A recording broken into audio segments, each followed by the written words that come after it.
going head to head with Jameson and Proper 12 Irish Whiskies.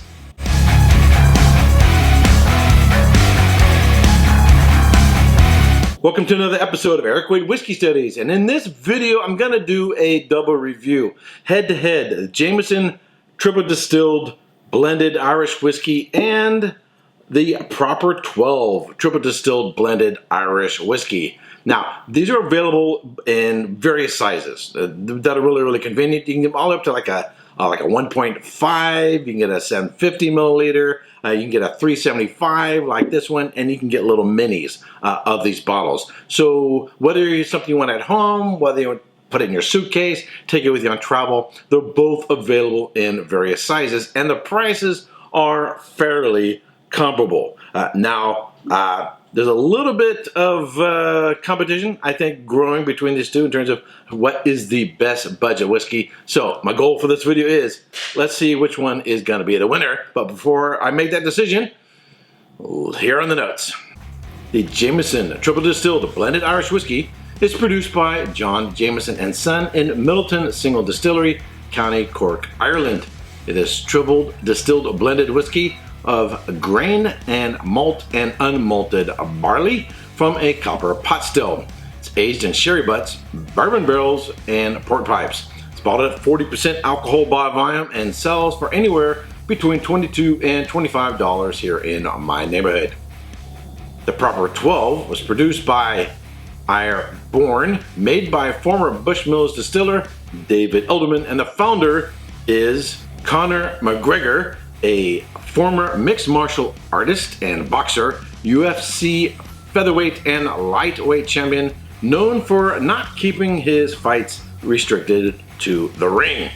It is a blend of Irish grain whiskey and Irish single malt whiskey, aged in ex-bourbon cask, bottled at 40% alcohol by volume, and sells for around 20 bucks in my neighborhood. Alrighty, so visually, they look really similar. Sort of like apple juice, that sort of golden copper color. Both of them probably undoubtedly have a little bit of caramel coloring, and they've undoubtedly gone through chill filtering and all that. So the visual isn't a key factor, although they look very similar, and just visually you wouldn't be able to tell them apart. Now on the nose, the Proper 12, fairly simple, not a lot going on there, and it's not real intense. You get apples and pears, a moderate amount of vanilla, a little bit of baking spices, a sort of cinnamon.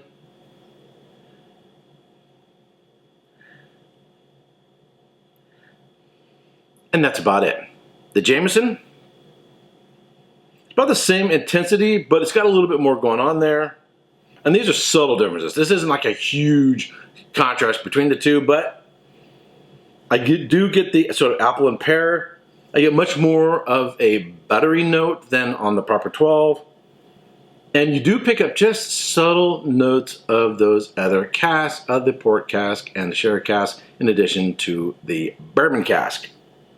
So you get a little bit of figs and dates, a little bit of a blackberry note. You get the cinnamon, baking spices. But it's got just a little bit more going on there that makes it more interesting. All right, let's try it on the palate. The 12. One more. Fairly simple, really youthful.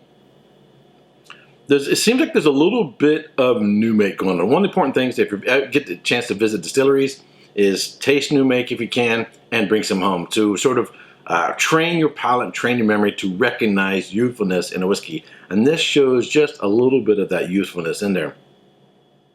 Get the apples, get the pears, got a little bit of vanilla, a little bit of baking spices, not a whole lot of transition. Pretty much the same in the front and the middle end of the finish. And it's got a short to medium finish. It's not a great length, so not a lot of evolution to the whiskey. And it is moderately thin, so not a lot of viscosity, not a lot of weight, and not a lot of heft in there. All right, let's have a little bit of water, and then we'll get into the Jameson. All right, so I've had the Jameson before. I've reviewed it before. I've got it down to about halfway through the bottle. So I already know what to expect. But there's a difference between comparing whiskeys in your head from sense of memory and actually having it in front of you. You know, so right now, you know, I could put other whiskeys in my head, whether you're talking about some Ardbegs or some Macallans, some Aberlours or some bourbons in my head, and kind of compare them in my head. But I've learned doing head-to-heads when I'm actually in front of you. You know, sometimes you go, oh, I know I'm going to like this one more than that one. And then when you actually have them in front of you, you go, oh, you come out quite surprised. Gee, I ended up liking this one more than that one, even though you'd already had them before. So our memory isn't perfect. So it's always great learning experience to actually have the whiskeys in front of you. Now let's get into it.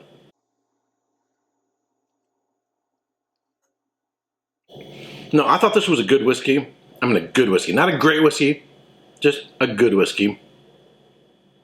But when you put it up to another one, it actually can make this whiskey shine. Now, if I have a lot of other, you know, more expensive, more complex, and aged whiskeys that would make this pale in comparison.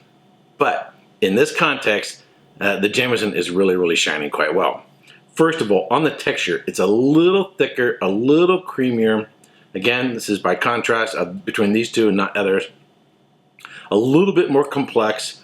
Get the vanilla in the mid palate, which is really actually quite nice now. I get the apples and the pears up in front, the vanilla hits in the middle, and you get a little bit of the bacon spices in the back end, that sort of cinnamon character, and there's just the most subtle notes of those other casks showing up, of the sherry cask, a little bit of that sort of dried black fruit note, and just a little bit of sort of a berry note. Finish length is moderate.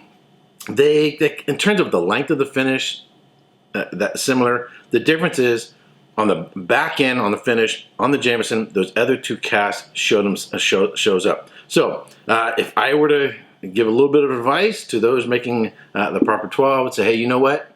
I would suggest aging a little bit longer and put a couple other casks in there to bring some more interest to it. Right now, it's just way too simple. What am I giving in terms of score? I'm going to go like 82, 83 points for the Proper 12. It's not offensive. It's not bad. It's just meh. It doesn't thrill me. It's okay, all right? It's not really bad. You know, it's not something I would stick my nose up. Trust me, I've had far worse that I've spent a lot more money on. This $3.75 was like $13, and to get a $3.75 of Jameson, I'd only spend like $2 more. So they're pretty close in price. Now, so I'm gonna go like I'm gonna call it 83 points for the Proper 12, 85 points as I did before for the Jameson, and it's only a couple dollar difference. I would definitely spend a couple extra dollars and pick up a Jameson, and they're really widely available. Now, how are they doing cocktails and stuff like that?